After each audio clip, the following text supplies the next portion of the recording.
এক সময়ের কথা, দুই দেশের মাঝের বন্ধুত্বের এক অদ্ভুত সুন্দর গল্প। বাংলাদেশের এক শান্ত গ্রামে থাকত রফিক, সাদা মনের, সরল, নির্লোভ এক ছেলে। তার চোখে ছিল মায়া, মনে ছিল প্রশান্তি। পৃথিবীর কোনো ঝামেলাই যেন তাকে নাড়া দিতে পারত না। কখনো রাগ করত না, কারো কথা মনে রাখত না। সে মানুষের ভুলও হাসি মুখে ক্ষমা করত। অন্যদিকে ভারতের একটি শহরে থাকত অর্জুন, রফিকের সবচেয়ে প্রিয় বন্ধু। কিন্তু অর্জুনের স্বভাব ছিল একেবারেই উল্টো। তার মাথায় সবসময় কিছু না কিছু ফন্দি, দুষ্টামি আর একটু ধূর্ততা ঘুরত। মানুষের ভালো মন্দ বিচার না করে নিজের স্বার্থে কাজ করত। মাঝে মাঝে এমন কিছু করত যেটা অন্যদের কষ্ট দিত। দুজনের বন্ধুত্ব শুরু হয়েছিল এক আন্তর্জাতিক যুব ক্যাম্পে। রফিকের শান্ত ভদ্র স্বভাব অর্জুনকে টানত, আর অর্জুনের খোলা মনের হাসি ঠাট্টা রফিকের একাকিত্ব ভরিয়ে দিত। একে অপরের সব কথা শেয়ার করত, হাসি মজা করত, পরিকল্পনা করত।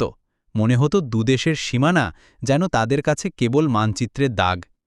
কিন্তু সময়ের সাথে সাথে অর্জুনের সেই শয়তানি স্বভাব একটু একটু করে তাদের বন্ধুত্বে ফাটল ধরাতে লাগল।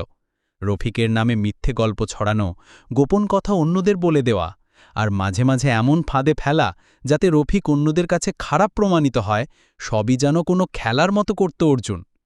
তবুও রফিক একটুও রাগ করল না, তার চোখের মমতা কমল না। সে বলত, বন্ধু যদি ভুল করে তাকে বোঝানোই তো আসল কাজ, রাগ করলে দূরত্বই বাড়বে। অবশেষে একদিন অর্জুন নিজের ভুল বুঝতে পারল।